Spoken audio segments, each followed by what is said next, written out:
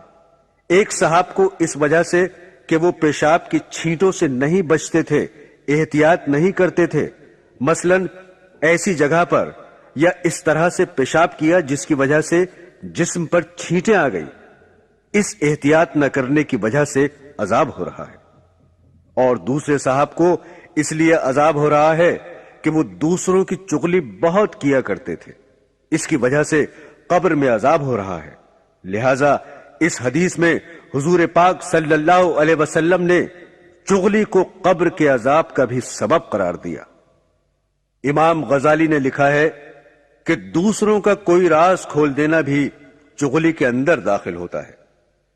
ایک حدیث شریف میں حضور اقدس صلی اللہ علیہ وسلم نے ارشاد فرمایا کہ مجلسوں کے اندر جو بات کی جاتی ہے وہ بھی امانت ہے۔ اب وہ بات آپ جا کر دوسروں سے کہہ دیں تو یہ امانت میں خیانت ہے اور یہ بھی چغلی کے اندر داخل ہے۔ بہرحال میرے دوستو، یہ غیبت اور چغلی کا گناہ اتنا بڑا عظیم اور سنگین گناہ ہے۔ اس کی سنگینی آپ نے احادیث کے اندر سنی، لیکن جتنا سنگین ہے آج اتنی ہی اس کی طرف سے لاپرواہی اور غفلت برتی جا رہی ہے۔ مجلسیں ان سے بھری ہوئی ہیں، زبان قینچی کی طرح چلتی ہے، رکنے کا نام ہی نہیں لیتی۔ خدا کے لیے اس کو لگام دو اور اس کو قابو میں رکھو اور اس کو اللہ اور اللہ کے رسول کے حکم کے مطابق چلاؤ، ورنہ اس کا انجام یہ ہے کہ اس کی وجہ سے گھر کے گھر تباہ ہو رہے ہیں، آپس میں نا اتفاقیاں ہو رہی ہیں، فتنے، فساد، دشمنی، خدا جانے کتنی خرابیوں کا ذریعہ ہے، اور آخرت میں تو جو عذاب اس کی وجہ سے ہونے والا ہے وہ تو اپنی جگہ ہے ہی۔ میرے دوستو، اب اس منظر کی تفصیل سنیے جس کو دوسرے نمبر پر بیان کیا گیا۔ آپ صلی اللہ علیہ وسلم نے فرمایا کہ معراج کی رات میں کچھ لوگ مجھے ایسے بھی ملے جن کے پیٹ اتنے بڑے بڑے تھے جیسے انسانوں کے رہنے کے گھر ہوتے ہیں، اور ان میں سانپ تھے جو باہر سے ان کے پیٹوں میں سے نظر آ رہے تھے۔ رسول پاک صلی اللہ علیہ وسلم فرماتے ہیں کہ میں نے جبرائیل علیہ السلام سے معلوم کیا کہ یہ لوگ کون ہیں؟ انہوں نے جواب دیا، یہ سود کھانے والے ہیں۔ میرے بھائیوں، آج اس کا بھی بہت رواج ہو گیا ہے، حالانکہ سود کو قرآن کریم نے بہت بڑا گناہ بتایا ہے۔ چنانچہ فرمایا کہ اے ایمان والو، اللہ سے ڈرو اور سود کا جو حصہ بھی رہ گیا ہو اس کو چھوڑ دو۔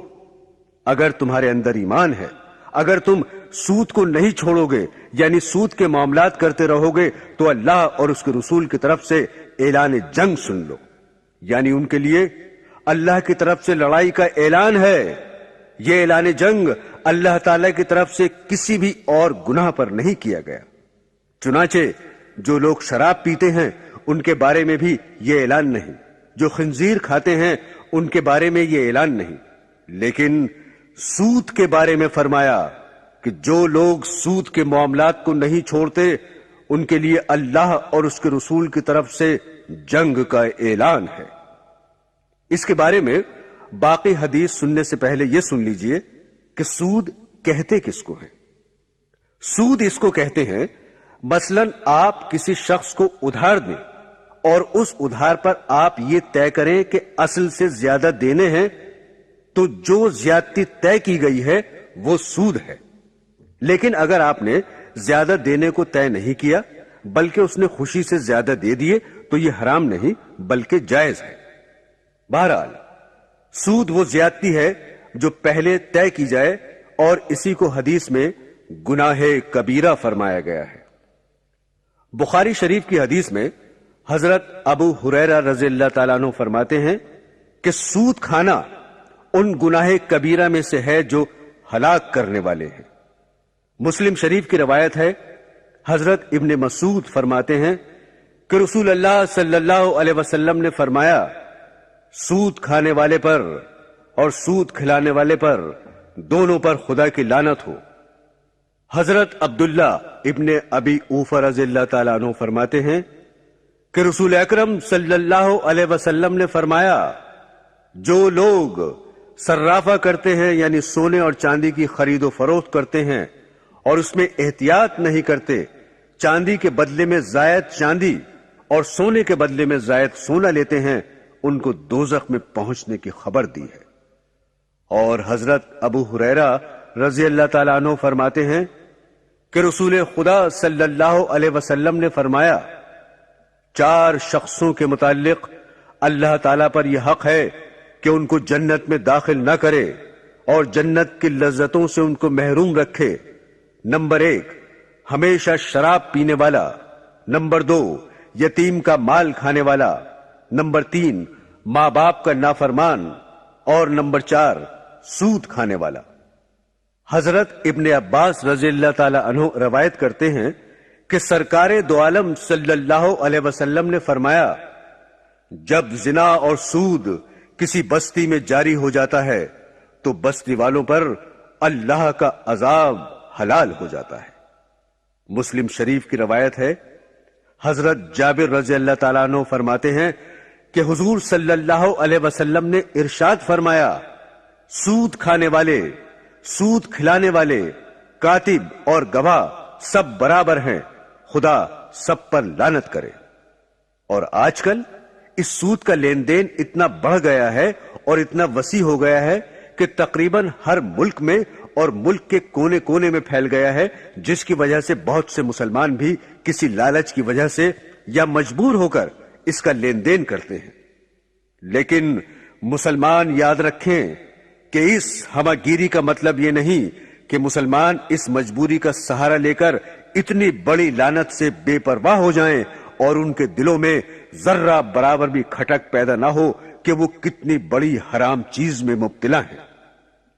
البتہ بینک میں اپنی رقم یا امانت رکھنا حفاظت کے لیے، صرف مقصد حفاظت ہو نہ کہ سود لینا، تو اس کو علماء نے جائز کہا ہے۔ لیکن بینکوں میں رکھی ہوئی رقم پر جو سود ملتا ہے اس کا کھانا حرام ہے۔ سود کو بینک میں سے تو نکال لیا جائے، وہاں نہ چھوڑا جائے، اور وہاں سے نکال کر غریب لوگوں میں بغیر ثواب کی نیت کے تقسیم کر دینا چاہیے۔ اگر اس کو اپنے خرچے میں لائیں گے تو بربادی کا سبب ہوگا۔ حضرت ابن مسعود فرماتے ہیں کہ رسول کریم صلی اللہ علیہ وسلم نے فرمایا، سود سے حاصل ہونے والا مال خواہ کتنا ہی زیادہ ہو، آخر کار اس میں کمی یعنی بے برکتی آ جاتی ہے۔ تفسیر ابن کثیر میں ہے، حضرت ابن عباس رضی اللہ تعالیٰ عنہ فرماتے ہیں کہ سود خور سے قیامت کے دن کہا جائے گا کہ اپنے ہتھیار لے لے اور خدا سے لڑنے کے لیے تیار ہو جا۔ آپ صلی اللہ علیہ وسلم فرماتے ہیں کہ امام وقت پر فرض ہے کہ سود خور لوگ جو اسے نہ چھوڑیں ان سے توبہ کرائے، اور اگر نہ کریں تو ان کی گردن مار دے۔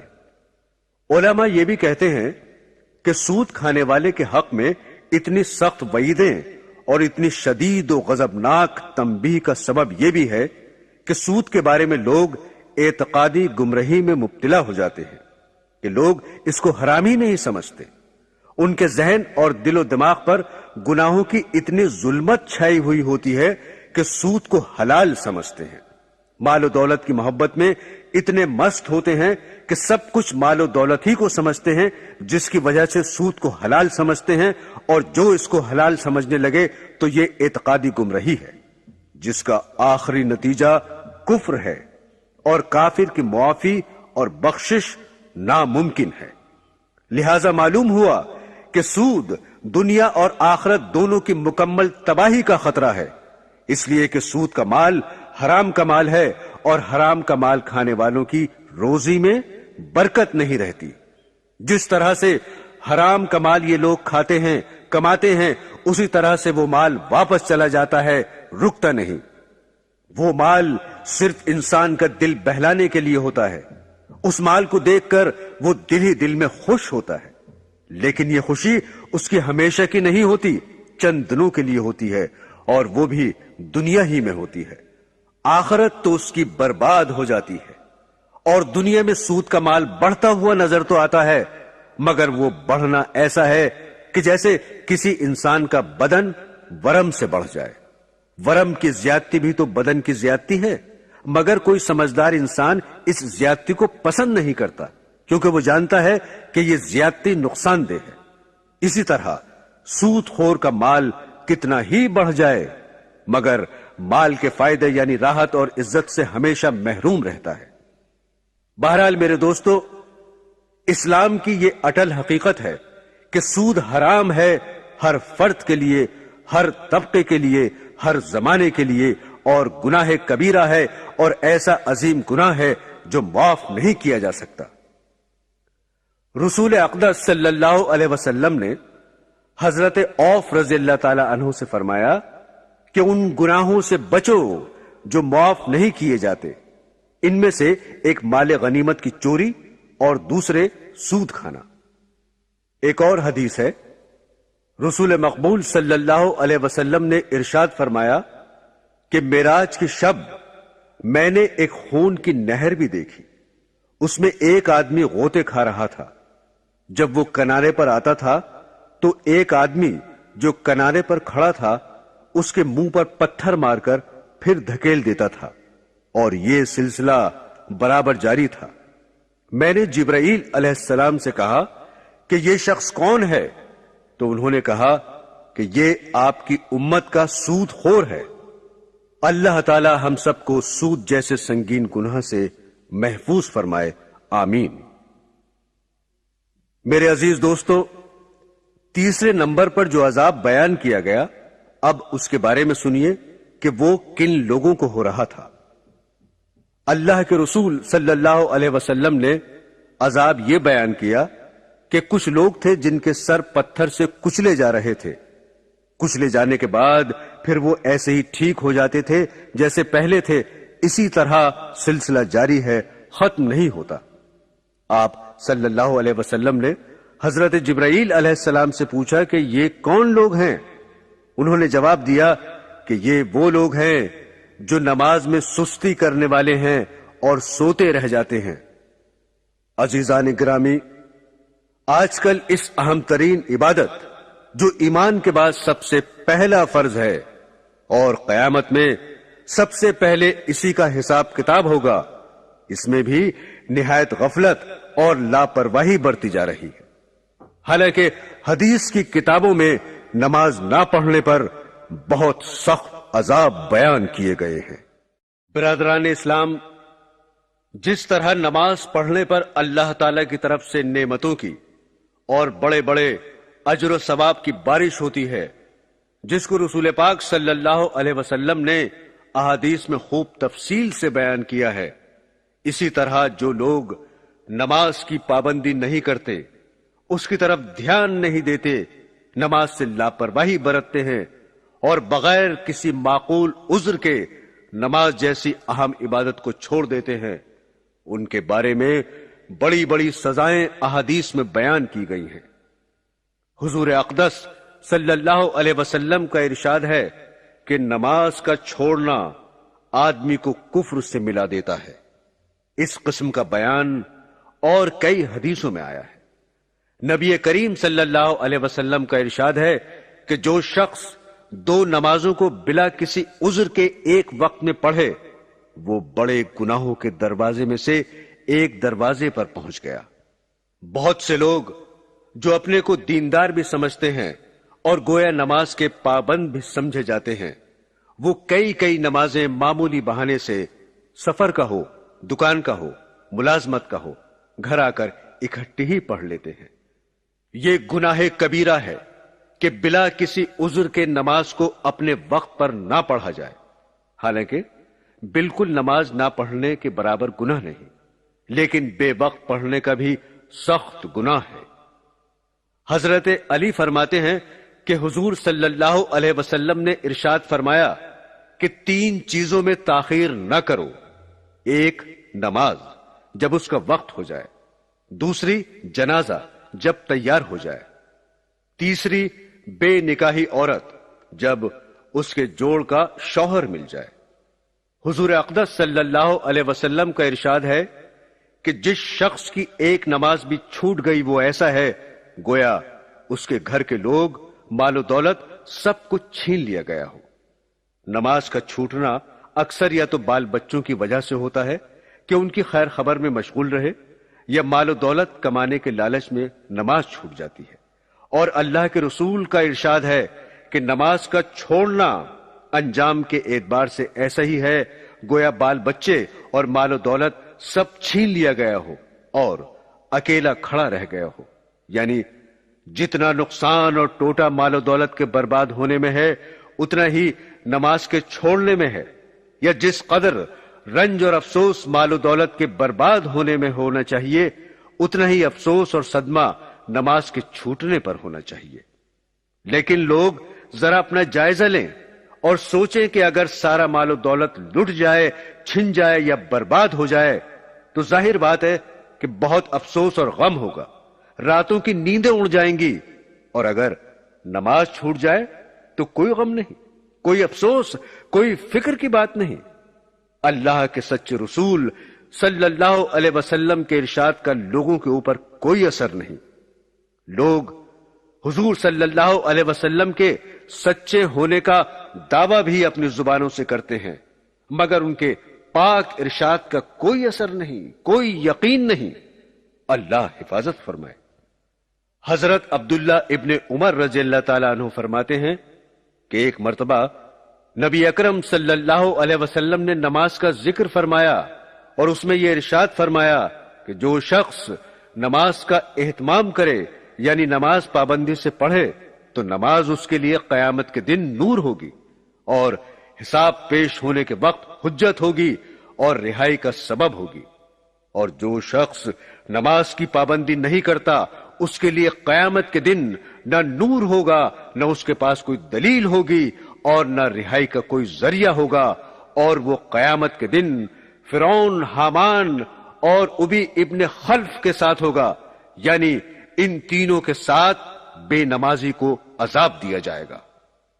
فرعون کو تو ہر شخص جانتا ہے کہ کتنا بڑا کافر تھا، حتیٰ کہ اس نے یہ کہا تھا کہ میں ہی خدا ہوں، اور حامان اس کے وزیر کا نام تھا، اور ابی ابن خلف مکہ کے کافروں میں بڑا سخت ترین مسلمانوں کا دشمن تھا۔ یہ رسول پاک صلی اللہ علیہ وسلم سے کہا کرتا تھا کہ میں نے ایک گھوڑا پالا ہے، اس کو بہت کچھ کھلاتا پلاتا ہوں، اس پر سوار ہو کر نعوذ باللہ تم کو قتل کروں گا۔ اس کے جواب میں ایک مرتبہ حضور پاک صلی اللہ علیہ وسلم نے اس سے یہ کہا تھا کہ انشاءاللہ میں ہی تجھ کو قتل کروں گا۔ چنانچہ احد کی لڑائی میں یہ حضور اقدس صلی اللہ علیہ وسلم کو تلاش کرتا پھر رہا تھا اور کہتا تھا کہ اگر وہ آج بچ گئے تو پھر میری خیر نہیں۔ چنانچہ آپ صلی اللہ علیہ وسلم پر حملے کے ارادے سے آپ کے قریب پہنچ گیا۔ صحابہ اکرام رضی اللہ تعالی عنہما نے ارادہ بھی کیا کہ اس کو دور ہی سے قتل کر دے، مگر حضور اکرم صلی اللہ علیہ وسلم نے ارشاد فرمایا کہ آنے دو۔ جب وہ قریب ہوا تو حضور صلی اللہ علیہ وسلم نے ایک صحابی کے ہاتھ میں سے برچھا لے کر اس کے مارا، جو اس کی گردن پر لگا اور ہلکا سا زخم اس کی گردن پر آ گیا۔ وہ اسی کی وجہ سے گھوڑے سے لڑکتا ہوا گرا اور بھاگتا ہوا اپنے لشکر میں پہنچ گیا اور زور زور سے چلانے لگا کہ خدا کی قسم، مجھے محمد صلی اللہ علیہ وسلم نے قتل کر دیا۔ کافروں نے اس کو اطمینان دلایا اور تسلی دی کہ تھوڑا سا زخم ہے، کوئی فکر کی بات نہیں، مگر یہ کہتا تھا کہ تم کو خبر بھی ہے کس نے مارا ہے؟ یہ محمد صلی اللہ علیہ وسلم کی مار ہے۔ اس زخم کے اندر اتنی تکلیف ہو رہی ہے کہ بتوں کی قسم، اگر یہ تکلیف اور درد سارے حجاز والوں پر ڈال دیا جائے تو سب کے سب ہلاک ہو جائیں۔ محمد صلی اللہ علیہ وسلم نے مجھ سے مکے میں کہا تھا کہ میں تجھ کو قتل کروں گا۔ میں نے اسی وقت سمجھ لیا تھا کہ میں ان کے ہاتھوں ضرور مارا جاؤں گا، میں ان سے چھوٹ نہیں سکتا۔ چنانچہ یہ اسی زخم کی وجہ سے مکہ مکرمہ پہنچنے سے ایک دن پہلے راستے ہی میں مر گیا۔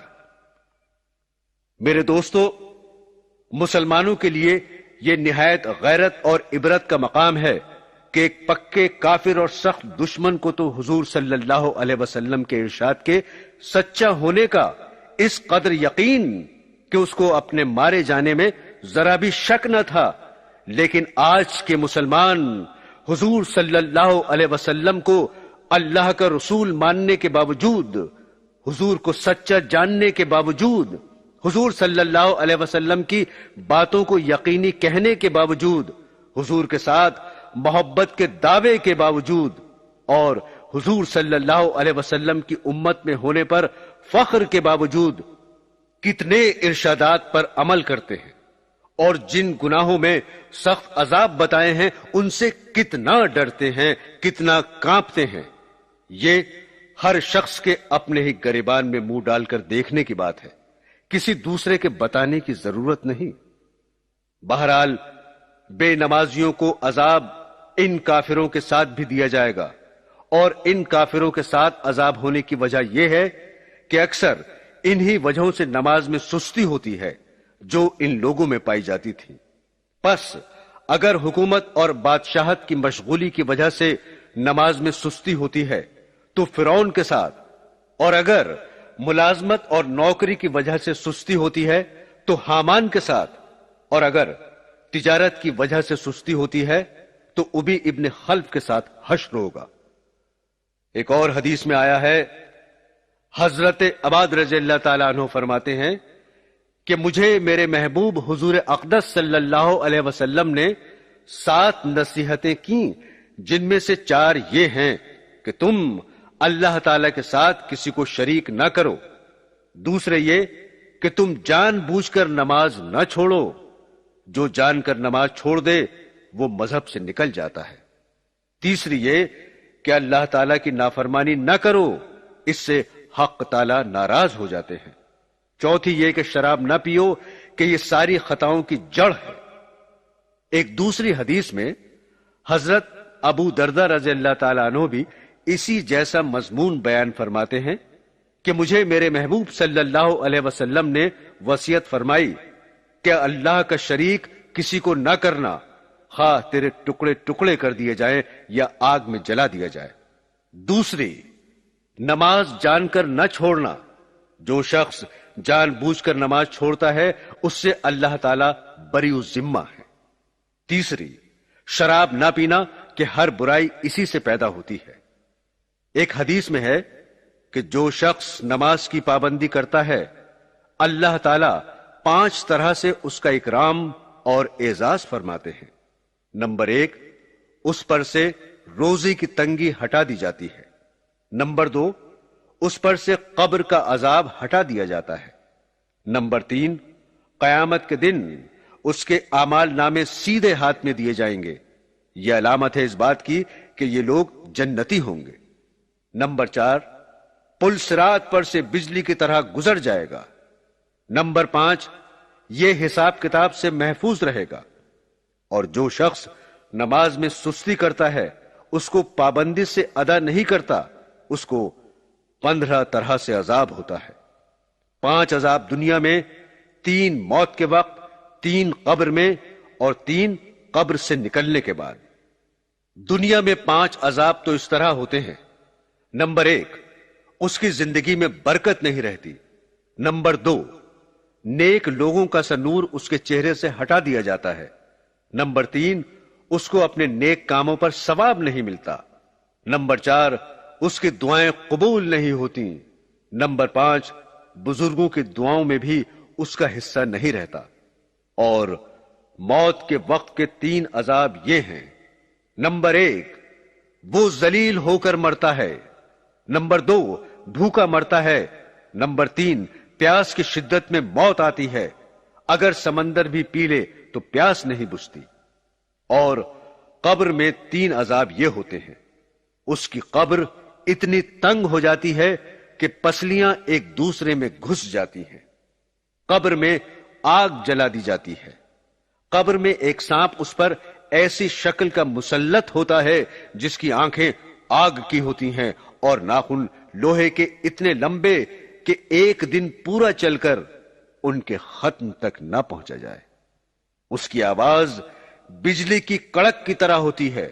وہ یہ کہتا ہے کہ مجھے میرے رب نے تجھ پر مسلط کیا ہے کہ تجھے صبح کی نماز چھوڑنے کی وجہ سے سورج کے نکلنے تک مارے جاؤں، اور ظہر کی نماز ضائع کرنے کی وجہ سے عصر تک مارے جاؤں، اور پھر عصر کی نماز ضائع کرنے کی وجہ سے مغرب تک، اور مغرب کی نماز ضائع کرنے کی وجہ سے عشاء تک، اور عشاء کی نماز ضائع کرنے کی وجہ سے صبح تک مارے جاؤں۔ جب وہ ایک دفعہ اس کو مارتا ہے تو اس کی وجہ سے وہ مردہ 70 ہاتھ زمین میں دھنس جاتا ہے۔ اسی طرح قیامت تک اس کو عذاب ہوتا رہے گا۔ اور قبر سے نکلنے کے بعد کے 3 عذاب یہ ہیں۔ 1، حساب سختی سے کیا جائے گا۔ دوسرے، حق تعالیٰ کا اس پر غصہ ہوگا۔ تیسرے، جہنم میں داخل کر دیا جائے گا۔ عزیزان گرامی، ایک واقعہ سنیے۔ ایک عورت کا انتقال ہو گیا تھا۔ اس کا بھائی دفن میں شریک تھا۔ اتفاق سے دفن کرتے ہوئے بھائی کی کوئی چیز قبر میں گر گئی۔ اس وقت خیال نہیں آیا، بعد میں یاد آئی تو بہت رنج ہوا۔ اس نے چپکے سے قبر کھول کر اسے نکالنے کا ارادہ کیا۔ جب قبر کو کھولا تو وہ آگ کے شعلوں سے بھر رہی تھی۔ روتا ہوا ماں کے پاس آیا اور حال بیان کیا اور پوچھا یہ کیا بات ہے؟ ماں نے بتایا کہ وہ نماز میں سستی کرتی تھی اور قضا کر دیتی تھی۔ ایک حدیث میں ہے، جان بوجھ کر بغیر کسی عذر کے نماز چھوڑنے والوں کی طرف اللہ تعالیٰ قیامت میں توجہ نہیں فرمائیں گے اور دکھ دینے والا عذاب اس کو دیا جائے گا۔ میرے دوستو، بڑے سخت عذاب ہیں۔ اللہ جل جلالہ ہم سب کی حفاظت فرمائے اور گناہوں کو معاف فرمائے۔ لیکن میرے دوستو، گناہ تو اس کے معاف ہوتے ہیں جو معافی مانگتے ہیں۔ اگر کوئی معافی مانگے گا ہی نہیں، گناہوں پر اڑا ہی رہے گا، اس کو کوئی پرواہ ہی نہ ہوگی، تو اس کا کیا علاج ہے سوائے عذاب؟ بخاری شریف کی روایت ہے کہ سرکار دو جہاں صلی اللہ علیہ وسلم نے فرمایا، جس نے عصر کی نماز کو جان کر چھوڑا اس کے تمام نیک کام برباد ہو گئے۔ اور حضرت ابن مسعود رضی اللہ تعالیٰ عنہ فرماتے ہیں کہ ایک شخص کا حضور اکرم صلی اللہ علیہ وسلم کے سامنے ذکر کیا گیا کہ فلاں شخص صبح تک سوتا رہتا ہے۔ آپ صلی اللہ علیہ وسلم نے فرمایا، اس کے کان میں شیطان موت جاتا ہے، یعنی یہ غفلت کی نیند شیطان کے پیشاب کا اثر ہے، یا یہ مطلب ہے کہ صبح کی نماز قضا کرنے والا ایسا ذلیل ہے کہ شیطان کے نزدیک بھی اس قابل ہے کہ اس پر پیشاب کر دیا جائے، کہ شیطان بھی اس کمبخت کو پیشاب کا مستحق سمجھتا ہے۔ میرے عزیز دوستو، آج ہی سے ہم عہد کریں کہ اے مولا کریم، آپ نے جو تحفہ اپنے محبوب صلی اللہ علیہ وسلم کو معراج کی رات عطا فرمایا تھا، ہم اس کی دل و جان سے قدر کریں اور زندگی بھر نماز کی پابندی کریں۔ اللہ تعالی ہم سب کو اپنے فضل و کرم سے نمازی بنائے، آمین ثم آمین۔ عزیزان گرامی، اب آپ چوتھے نمبر پر جو عذاب بیان کیا گیا ہے اس کے بارے میں سنیے کہ وہ کن لوگوں کو ہو رہا تھا۔ آپ صلی اللہ علیہ وسلم نے عذاب یہ بیان فرمایا، میں کچھ اور آگے چلا تو کچھ اور لوگوں کو دیکھا کہ ان کے ہونٹ اونٹ کی طرح بڑے بڑے ہیں، اور فرشتے ان کے منہ کو پھاڑ پھاڑ کر زبردستی ان کے منہ میں گوشت ٹھوس رہے ہیں جو ان کے پائخانے کے راستے سے نکل رہا ہے، اور وہ لوگ چیخ رہے ہیں، چلا رہے ہیں، لیکن ان کی کوئی سنائی نہیں ہو رہی ہے۔ رسول پاک صلی اللہ علیہ وسلم فرماتے ہیں کہ میں نے جبرائیل علیہ السلام سے معلوم کیا کہ یہ کون لوگ ہیں؟ انہوں نے جواب دیا کہ یہ آپ کی امت کے وہ لوگ ہیں جو یتیموں کا مال ناحق کھایا کرتے تھے۔ میرے محترم بزرگوں، دوستو، یتیم کا ذکر قرآن پاک میں اللہ پاک نے ایک دو جگہ نہیں بلکہ بہت سی جگہ کیا ہے، اور اس پر بار بار تنبیہ فرمائی ہے کہ ان کے ساتھ خیر خواہی کی جائے، ان کے مال میں احتیاط سے کام لیا جائے، ان کے ساتھ نرمی کا برتاؤ کیا جائے، ان کی اصلاح اور فلاح کی کوشش کی جائے، حتیٰ کہ اگر کسی یتیم لڑکی سے نکاح کرے تو اس کے مہر کو کم کرنے پر ڈانٹا ہے کہ غریبی کی وجہ سے اس کے مہر میں بھی کمی نہ کی جائے۔ حضور پاک صلی اللہ علیہ وسلم کا ارشاد کئی حدیثوں میں وارد ہوا ہے کہ میں اور وہ شخص جو کسی یتیم کی دیکھ بھال کرتا ہو جنت میں ایسے قریب ہوں گے جیسے دو انگلیاں، یعنی جس طرح دو انگلیاں قریب قریب اور ملی ہوئی ہوتی ہیں، ایسے ہی میں اور وہ شخص جنت میں قریب قریب ہوں گے۔ ایک حدیث میں ارشاد ہے کہ جو شخص کسی یتیم کے سر پر شفقت سے ہاتھ پھیرے اور صرف اللہ تعالی کی خوشی کے واسطے ایسا کرے تو اس کا ہاتھ یتیم کے سر کے جتنے بالوں پر پھرے گا، ہر بال کے بدلے میں اس کو نیکیاں ملیں گی۔ اور بھی بہت سی حدیثوں میں اس طرح کی فضیلتیں وارد ہوئی ہیں، لیکن اس کے بالمقابل اگر کوئی یتیم کو تکلیف پہنچائے، اس کو پریشان کرے یا اس کا مال کھائے تو اس کے لیے احادیث میں بڑے سخت اور سنگین عذاب بیان کیے گئے ہیں۔ ایک حدیث میں ہے کہ قیامت کے دن کچھ لوگ قبروں سے اٹھیں گے کہ ان کے منہ میں آگ بھڑک رہی ہوگی۔ کسی نے پوچھا کہ یا رسول اللہ یہ کون لوگ ہوں گے؟ تو حضور پاک صلی اللہ علیہ وسلم نے قرآن پاک کی آیت تلاوت فرمائی جس کا ترجمہ یہ ہے، جو لوگ یتیموں کا مال ظلم سے کھاتے ہیں وہ اپنے پیٹ میں آگ بھرتے ہیں۔ ایک اور حدیث میں ہے کہ 4 قسم کے آدمی ایسے ہیں جن کو اللہ جل شانہ نہ تو جنت میں داخل فرمائیں گے نہ جنت کی نعمتیں ان کو چکھنا نصیب ہوں گی۔ ایک وہ شخص جو شراب پیتا ہو، دوسرے سود خور، تیسرے وہ شخص جو ناحق یتیم کا مال کھائے، چوتھا وہ شخص جو والدین کا نافرمان ہو۔ بخاری شریف کی روایت ہے، حضرت ابو ہریرہ رضی اللہ تعالیٰ عنہ فرماتے ہیں کہ آپ صلی اللہ علیہ وسلم نے ارشاد فرمایا کہ ہلاک کرنے والی چیزوں میں سے ایک یتیم کا مال کھانا بھی ہے، یعنی یتیم کا مال ظلم سے کھانا بھی انسان کو ہلاک کرنے والا ہے۔ میرے دوستو، جب سچوں کے سچے اللہ کے رسول صلی اللہ علیہ وسلم اس بات پر بار بار آگاہ کر رہے ہیں کہ یتیم کے مال سے بچو ورنہ برباد ہو جاؤ گے، پھر بھی اگر کوئی یتیم کے مال کو ناحق کھائے تو اس کی بربادی میں کیا شک ہے کہ دنیا میں بھی پریشان، ذلیل اور خوار ہوگا، اور مرنے کے بعد آخرت میں جنت سے روک دیا جائے گا۔ حضرت ابو ہریرہ رضی اللہ تعالی عنہ کی حدیث ہے کہ رسول اکرم صلی اللہ علیہ وسلم نے فرمایا، اللہ تعالی پر حق ہے کہ وہ یتیم کے مال کھانے والوں کو جنت میں داخل نہ کرے۔ اس لیے میرے دوستو، اگر تمہارے پاس کوئی یتیم ہو تو اس کے ساتھ خیر خواہی اور اچھائی کا معاملہ کرو، وہ تمہارے لیے ایک بہت بڑی نعمت بھی ہے جبکہ تم اس کے ساتھ بھلائی کا معاملہ کرو گے اور ان کے ساتھ اپنی اولاد کی طرح محبت کرو گے۔ اس لیے جب وہ یتیم ہو گئے اور ان کا باپ نہ رہا تو اللہ تعالیٰ نے سب بندوں کو حکم دیا کہ ان کے ساتھ باپ جیسا برتاؤ کرو اور ان کو اپنی اولاد کی طرح سمجھو، ورنہ اگر تم نے ان کے ساتھ کوئی بدسلوکی کی، ان کو کسی طرح ستایا یا پریشان کیا تو پھر تمہارے لیے بربادی ہے اور جہنم میں جانے کا ذریعہ ہے۔ بہت سے لوگ ہوتے ہیں جو یتیموں کے وارث بن کر اور ان کے ذمہ دار اور سرپرست بن کر ان کا مال اپنے خرچے میں لاتے ہیں، اور جب وہ یا اس کی طرف سے کوئی مانگے تو اس کو ڈانٹتے ہیں۔ یاد رکھو ایسے لوگوں پر ہلاکت اور عذاب شدید ہے۔ اللہ تعالی ہم سب کی اس گناہ عظیم سے حفاظت فرمائے، آمین۔ برادران اسلام، اب میں 5ویں عذاب کے بارے میں بتا رہا ہوں کہ وہ کن لوگوں کو ہو رہا تھا۔